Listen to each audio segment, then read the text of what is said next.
This is the Pierre Berton Show. Bruce Lee, Mandarin Superstar, production 1892, a recording December 9th, 1971, in Hong Kong.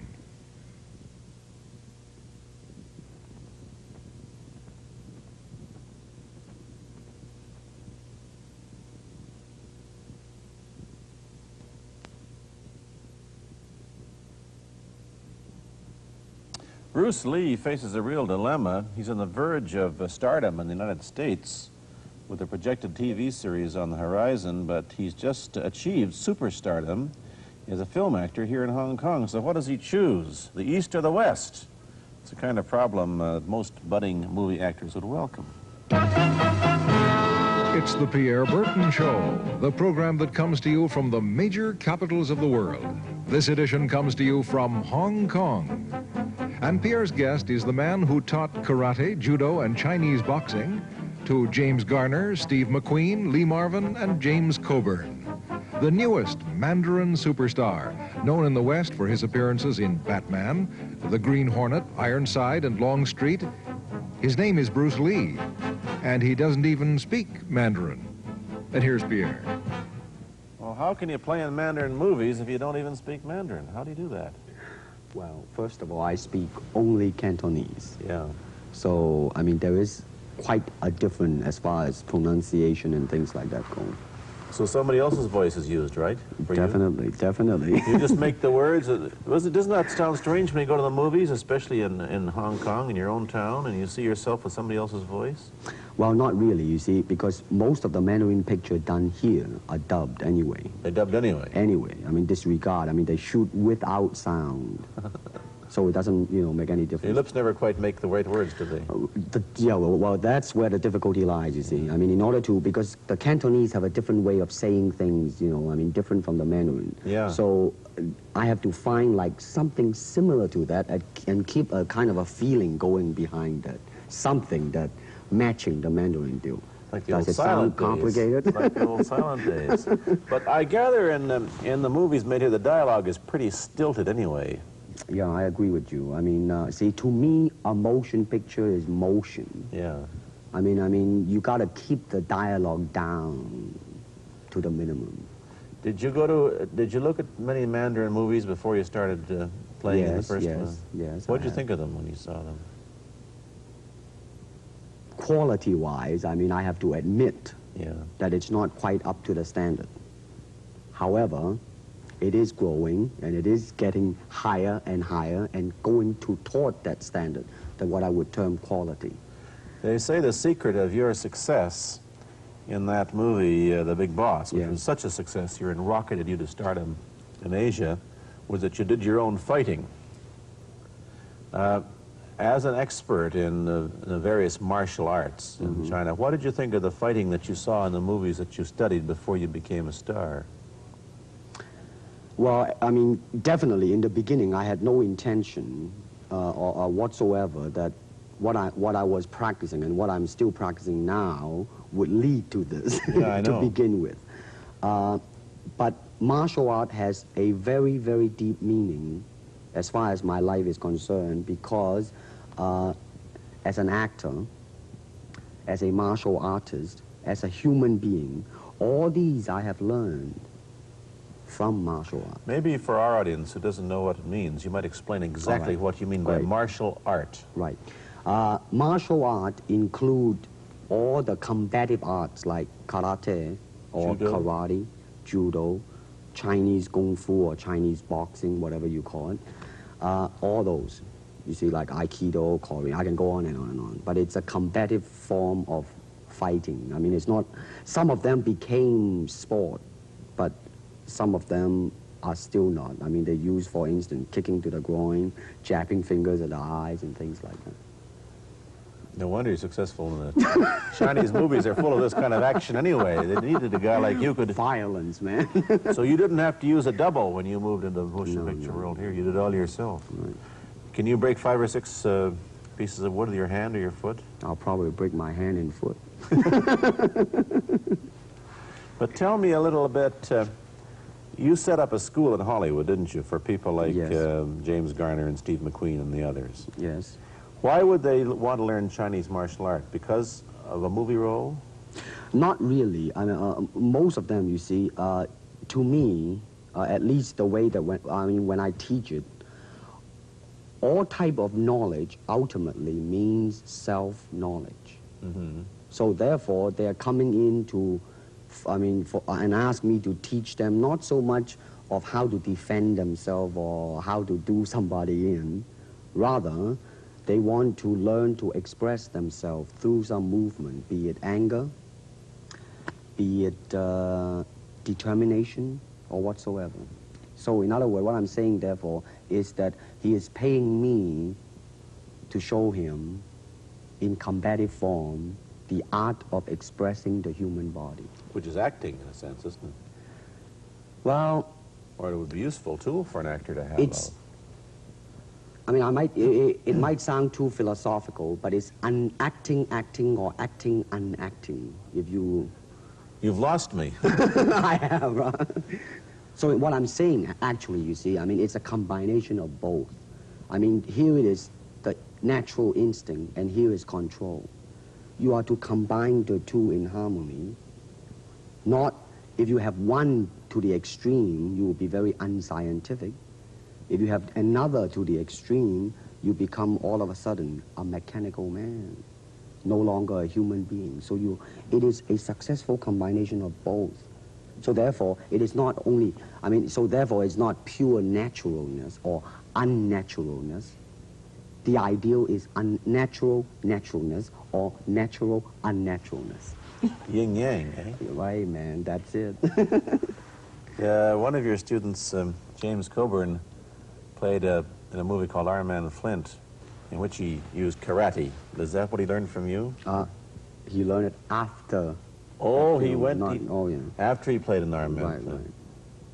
You see, actually, I do not teach, karate because I do not believe in styles anymore. I mean, I do not believe that there is such thing as like Chinese way of fighting or the Japanese way of fighting or whatever way of fighting, because unless human beings have 3 arms and 4 legs, we will have a different form of fighting.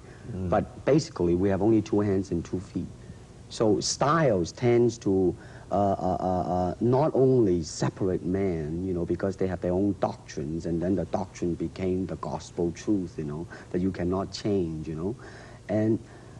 But if you do not have styles, if you just say, well, here I am, as a human being, how can I express myself totally and completely? Now, that way, you won't create a style, because style is a crystallization, that way, it's a process of continuing growth.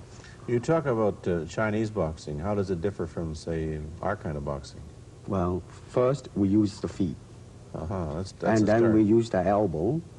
And you use the thumb, too? You name it, man. We use it all. You have to, you see, because, that is the expression of the human body. Everything, not just the hand. And when you're talking about combat, well, if it is a sport, now you're talking about something else. You have regulations, you have rules. But when you're talking about fighting as it is, no rules. With no rules. Not real fighting. Well, then, baby, you better train every part of your body. And when you do punch, now I'm leaning forward a little bit, hoping not to hurt any camera angle. You got to put the whole hip into it and snap it and get all your energy in there and make this into a weapon. I don't want to tangle you in any dark that right now. You came at me pretty fast there. What is the difference between Chinese boxing and what we see these young men doing at 8 o'clock every morning on the rooftops in the parks called shadow boxing, which they're always... Well, actually, you see, that is part of Chinese boxing. It is. There are so many schools, different Everybody schools. here seems to be, going like this all the time. Well, that's good. I'm very glad. I'm very glad to see that, because at least somebody is caring for their own body, right? Yeah. That's a good sign. Well, it's a kind of a slow form of exercise, which is called Tai Chi Chuan. I'm speaking Mandarin just now. Yeah. Cantonese, Tai Chi Chuan, okay? I see. And it's more of an exercise for the elderly, not so much for the Give young. me a demonstration. Show me. Can you do it, a little bit of it? Just so I mean, that, hand-wise, it's very slow. oh, is it? And you push it out, but all the time you are keeping the continuity going. Bending, stretching, everything. You know, suppose, you know, I mean, you just keep it moving. It's like a ballet dancer there. Yeah, it is. I mean, to them, you see, the idea is running water never grows stale. So you got to just keep on flowing. Of all your students, famous, James Garner, Steve McQueen, Lee Marvin, James Coburn, Roman Polanski, which was the best, who adapted best to this Oriental form of exercise and defense? Well,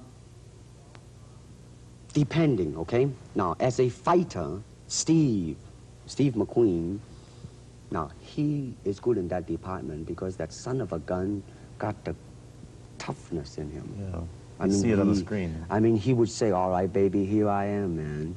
Mm-hmm. You know, and he'll do it. Yeah. Now, James Coburn is a peace-loving man, I met him. right? I mean, Yeah. you've met him. I mean, he's really, really nice. I mean, Yeah. super mellow and all that. I He mean, you is. know, I mean, now, he appreciates the philosophical part of it. Therefore, his understanding of it is deeper than Steve. So it's really hard to say. You see what I'm saying Yeah. now?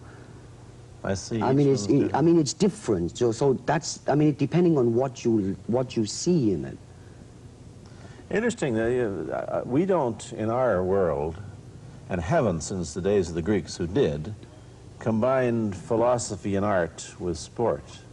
But quite clearly, the Oriental attitude is that the three are facets of the same things.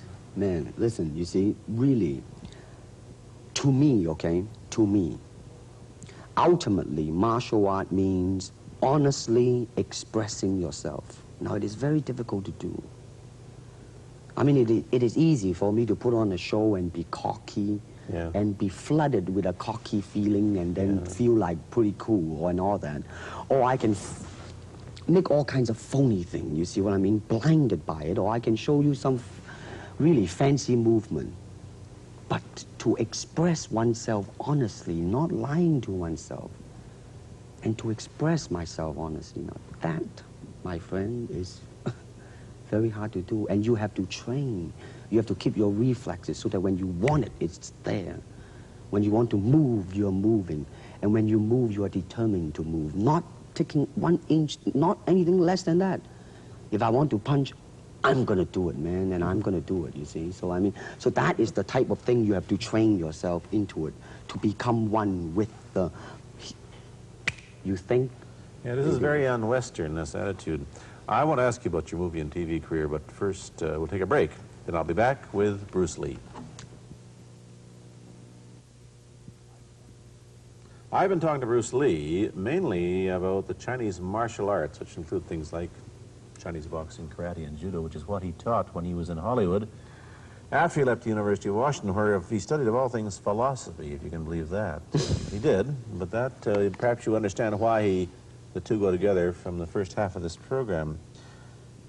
And you can perhaps understand how he got into films. He knew a lot of actors, but I'm told that you got the job on the Green Hornet, where you played Cato the chauffeur, mainly because you're the only Chinese-looking guy who could pronounce the name of the leading character, Britt Reed. I meant that as a joke, of course. And it's a heck of a name, man. Yeah. I mean, every time I said it at that time, I was super conscious. I mean, really now, that's another interesting thing, huh? Let's say if you learn to speak Chinese. Yeah. And it's very, I mean, it's not difficult to learn and speak the word. The hard thing, the difficult thing, it's behind what is the meaning, what brought on the expression and feelings behind those words. Like when I first arrived in the United States, and I look at a Caucasian, and I really would not know whether he was putting me on, Yeah. or is he really angry, because we have different way of reacting to it. course. See, those are the difficult things, you see. It's almost as if you came upon a strange race where a smile didn't mean what it does to us. In fact, a smile doesn't always mean the same, does it? Of course not. Yeah, I just thought of that. Tell me about the big break when you played in Longstreet. I must tell the audience that that's it. Bruce Lee had a bit part or a supporting role in the Longstreet series, and this had an enormous effect on the audience. What was it? Well, you see, the title of that particular episode of Longstreet is called The Way of the Intercepting Fist. Now, I think the successful ingredient in it was because I was being Bruce Lee. Yourself. Myself, right. And did that part, just express myself, like I say, honestly express myself at that time. And because of that, I brought, favorable mentioning in, like, New York Times, which says, like, the Chinaman, who incidentally came off quite convincingly enough to earn himself a television series, and so on and so on and so forth. Can you remember the lines by Sterling Sullivan, the key lines? He's one of my students, you know that? Was he too? Yes. You've had everybody as your student. But you read, there were some lines that expressed your philosophy. I don't know if you remember them or not. Oh, I remember that. Let's said, hear. This is what it is, okay? You're talking to Longstreet, played by James Francesca. I said, empty your mind. Be formless, shapeless, like water. Now, you put water into a cup, it becomes the cup. You put water into a bottle, it becomes the bottle. You put it in a teapot, it becomes the teapot. Now, water can flow, or it can crash. Be water, my friend. Like that, you see? Oh, I see. I get the idea. I get the power behind it. So, now, two things have happened. First, there's a pretty good chance that you'll get a TV series in the States called The Warriors, in which you use, what, the martial arts in a Western setting? That was the original idea. Now, Yeah. Paramount, I did Longstreet for Paramount, and Paramount wants me to be in a television series. On the other hand, Warner Brother wants me to be in another one, but both of them, I think, they want me to be in a modernized type of a thing. And they think that Western idea is out. Whereas you want to do the Western, eh? I want, because you see, I mean, how else can you justify all these punching and kicking and violence except in that period of the West? I mean, in nowadays, I mean, you don't go around on the street kicking people or punching people. Because if you do, that's it. I mean, I don't care how good you are, But this is true also of the Chinese dramas, which are mainly costume dramas. And they're all full of blood and gore over here. Oh, you mean here? Yeah. Well, unfortunately, you see, I hope that the picture I am in would either explain why the violence was done, whether right or wrong or whatnot. But unfortunately, pictures, most of them here, are done mainly just for the sake of violence. You know what I mean? Like, fighting for 30 minutes, get stabbed 50 times. But I'm fascinated. Let me give you your microphone back. I'm fascinated that you came back. I am a martial artist. You came back to Hong Kong on the verge of success in Hollywood and full of it. And suddenly, on the strength of one picture, you become a superstar. Everybody knows you. You have to change your phone number. You get mobbed in the streets. Now, what are you going to do? Are you going to be able to live in both worlds? Are you going to be a superstar here, or one in the States, or both? Well, let me say this. First of all, the word superstar really turned me off, and I'll tell you why. Because the word star, man, it's an illusion. It's something what the public calls you. You should look upon oneself as an actor, man. I mean, you would be very pleased if somebody say, hey, man, you are a super actor. It is much better than, superstar. Yeah, therefore, you've got to admit that you are a superstar. You're not going to, if you're going to give me the truth. I'm honestly saying this, okay? Yes, I have been very successful, okay? But I think the word star I do not look upon myself as a star.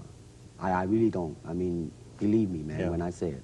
I mean, I'm not saying it because What are you going to do? Let's get back to the question. Okay. Are you going to stay in Hong Kong and be famous? Or are you going to go to the United States and be famous? Or are you going to try and eat your cake and have it too? I am going to do both because, you see, I have already made up my mind that in the United States, I think something about the Oriental, the true Oriental should be shown. Hollywood sure as heck hasn't. You better believe it, man. I mean, it's always that pigtail and bouncing around, chop, with the eyes slant and all that. And I think that's very, very out of Is it true that you were the first job you had was being cast as Charlie Chan's number one boy? Yeah, number one son, yeah. No, they never made a movie. No. They were going to make it into like a new Chinese James Bond type of a thing. Now that, you know, the old man Chan is dead, Charlie is dead, and his son is carrying on. But they didn't do that. No. Batman came along, you see, because, and then everything was started to be going into that, you know, that kind of a, which you were in. But I mean, by the way, I did a really terrible job in that, I have to say. Really? You didn't like yourself? I didn't see it. Let me ask you, however, about the problems that you face as a Chinese hero in an American series. Have people come up in the industry and said, well, we don't know how the audience are going to take a non-American? Well, such question has been raised. In fact, it is being discussed, and that is why The Warrior is not going to be on. I see. You see, because unfortunately, such thing does exist in this world, you see, like, I don't know, certain part of the country, right? Where, like, they think that business-wise, it's a risk. And I don't blame them, I mean, in the same way, it's like in Hong Kong, if a foreigner come and became a star, if I were the man with the money, I probably would have my own worry of whether or not the acceptance would be there. But that's all right, because if you honestly express yourself, it doesn't matter, see? Because are you, how about the other side of the coin? Is it possible that you are, I mean, you're fairly hip and fairly Americanized. Are you too Western for Oriental audiences, do you think? Oh, man, like, how? I have been criticized for that. You have, eh? Oh, yes, definitely. So. Well, let me say this. When I do the Chinese film, I'll try my best not to be as American as I, you know, have been adjusted to for the last 12 years in the States. But when I go back to the States, it seems to be the other way around. You know what I mean? You're too exotic, eh? Yeah, man. I mean, they're trying to get me to do too many things that are really for the sake of being exotic. You understand what I'm trying to say? Oh, sure.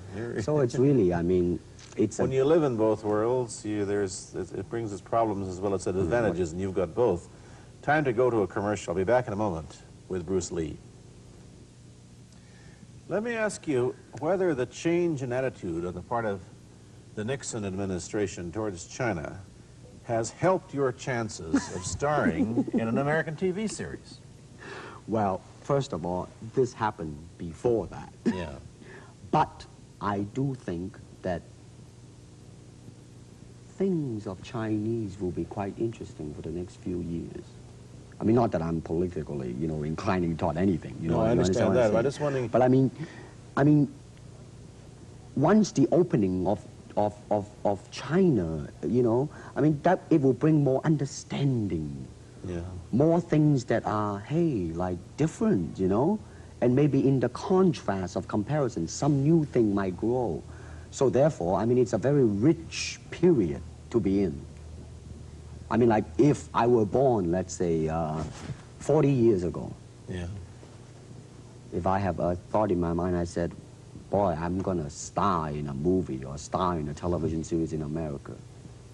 Well, that might be a vague dream, but I think right now, maybe, man. You still think of yourself Chinese, or do you ever think of yourself as North American? You know what I want to think of myself? As a human being. Because, I mean, I don't want to sound like, you know, as Confucius say, but under the sky, under the heaven, man, there is but one family. It just so happened, man, that people are different. Okay, we got to go. Thank you, Bruce Lee, for coming here. Thank you for Pierre. watching. Thank you. You've been watching Bruce Lee on The Pierre Berton Show, a half-hour program of conversation, opinion, and debate. This is Bernard Cowan speaking.